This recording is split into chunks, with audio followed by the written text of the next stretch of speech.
আসসালামু আলাইকুম ওয়া রাহমাতুল্লাহি ওয়া বারাকাতুহু। সবাই আশা করি ভালো আছেন। সকল প্রবাসীদের ভাইকে জানাই অন্তরের অন্তঃস্থল থেকে ভালোবাসা এবং অভিনন্দন। যে যেখান থেকে আমার এই ভিডিওটা দেখতেছেন অবশ্যই কমেন্ট করে জানাই দিবেন কে কোথায় থেকে ভিডিওটা দেখতেছেন।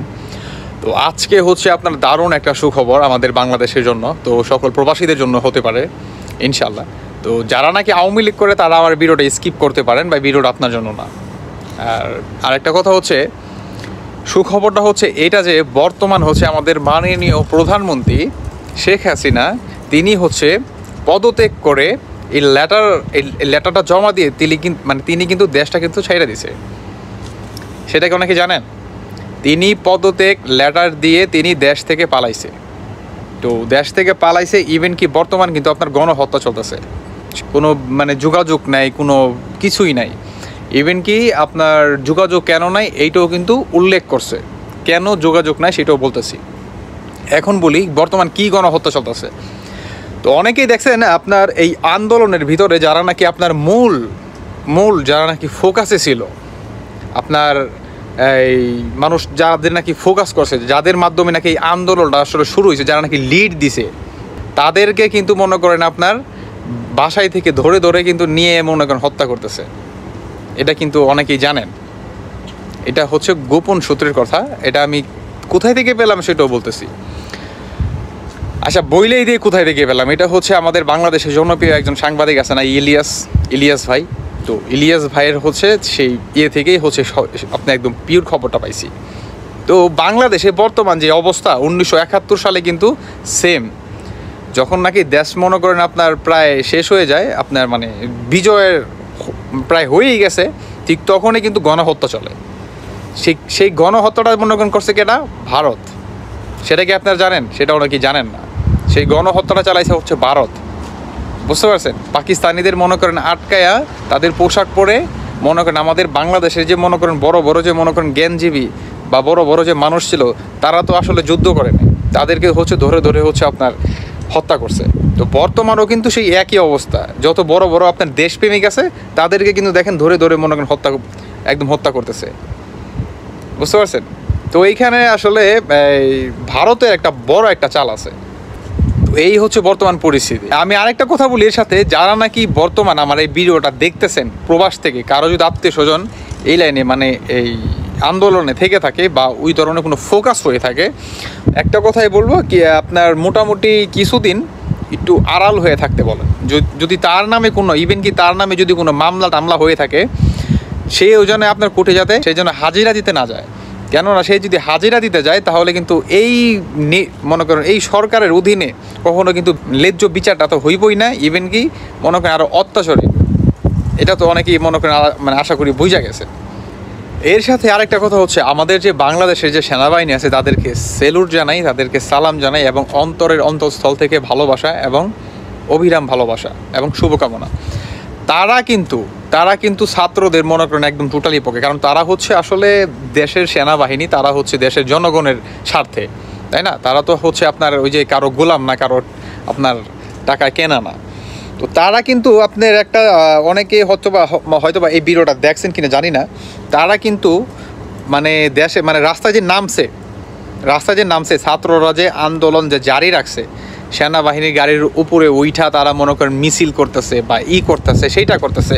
সেনাবাহিনী কিন্তু কোনো কথা নেই, তারা উল্টা সাপোর্ট করতেছে, এটা অ্যাপ্রিসিয়েট করতেছে এই বিষয়টাকে। কেননা তারাও আসলে জানে যে 15টা বছর আসলে দেশটারে একদম টাইজা একদম নষ্ট করে ফেলাইছে।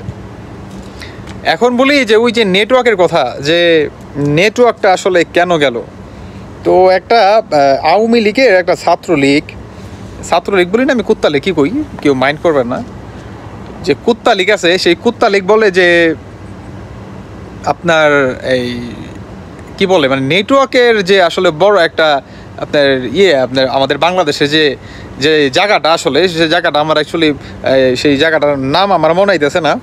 তো সেই বিল্ডিংয়ের ভিতরে বা সেই এরিয়াটার ভিতরে হচ্ছে আপনার ভয়াবহ আগুন লাগছে। তো এর জন্য হচ্ছে নেটওয়ার্ক সমস্যা। তো সেইটা আপনার দ্রুত ভালো করার জন্য বা ঠিক করার জন্য, দ্রুত সার্ভিস দেওয়ার জন্য কাজ চলতেছে। এইটা কিন্তু বড় একটা মনে করেন চাল। মানুষ কি এতই বোকা ভাই? মানুষ কি এতই বোকা?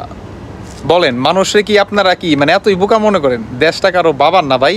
আর মানুষগুলো মনে করেন আপনার হাতের পুতুল না, যে যেমনে নাচাইবেন এমনি নাচবো বা যেমনে বুঝাইবেন এমনি বুঝবো। মানুষ বুঝা গেছে। Enough enough. তবে এইটা যদি আপনার 100% বলা যায় না, তবে 99%, 1% হতে পারে ইনশাল্লাহ। আপনার হতে পারে শেখ হাসিনা মাননীয় প্রধানমন্ত্রী আমাদের দেশটা অবশেষে সেই রিজাইন দিয়ে দেশ থেকে পালাইছে। কই পালাইছে সেটা তো বলা যায় না, কিন্তু সেই দেশে নাই বর্তমান, সেই বর্তমান বাংলাদেশে নাই। বুঝতে পারছেন? মাননীয় প্রধানমন্ত্রী শেখ হাসিনা সে বর্তমান বাংলাদেশে নাই। ভিডিওটা সবাই বেশি বেশি করে শেয়ার করে বর্তমান যে কারবোজা রয়েছে সেটা যদি কোনোভাবে যদি ছাত্র ভাইরা পার কইরা ফালায় ইনশাল্লাহ, তাহলে মনে করেন আপনার টোটালি একদম মানে বড় একটা বিজয় হবে আমাদের ইনশাল্লাহ। আর এর সাথে আরেকটা কথা বলি, মাননীয় প্রধানমন্ত্রীর যে আপনার যে লোকগুলো ছিল তারা যে আপনার যে দাবিটা করছে যে 60% না 50% হচ্ছে আপনার মুক্তিযোদ্ধাদের জন্য হচ্ছে কোঠা, তো সেইটা কিন্তু সুপ্রিম কোর্ট কিন্তু মানা করে দিছে। সেইটা হচ্ছে সুপ্রিম কোর্ট গ্রহণ করে নাই, তারা ডিরেক্ট আপনার রিজেক্ট করে দিছে। তারা ডিরেক্ট বলছে যে আম জনতাদের জন্য হচ্ছে 83% থাকবে, 5% থাকবে হচ্ছে আপনার কি বলে এই মুক্তিযোদ্ধাদের জন্য, আর 2% আদার্স জানি কি সেটা থাকবে সেটা আমি জানি না। তো এই হচ্ছে বিষয়টা, বুঝতে পারছেন? মানে একদম ডিরেক্ট রিজেক্ট করে দিচ্ছে। তারা সবাই কিন্তু বর্তমান ছাত্রদের পক্ষে। আর এই যে অনেকে বলে যে জামাত শিবি, উমুদ শিবি, তুমুদ শিবি, ভাই আমাদের জামাত শিবি তো আর মনে করেন মানে কি বলে এই বোমাবাজি করে না বা কাউকে মনে করেন গণহত্যা করে না।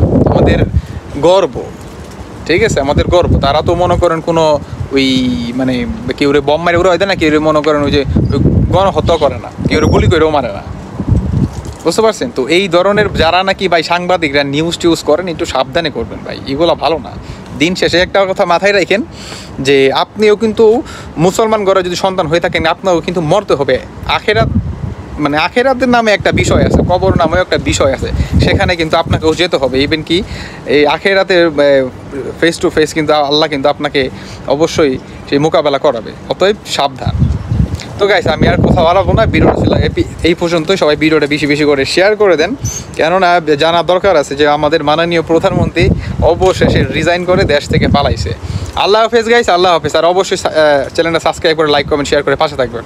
আল্লাহ হাফেজ গাইস, আসসালামু আলাইকুম।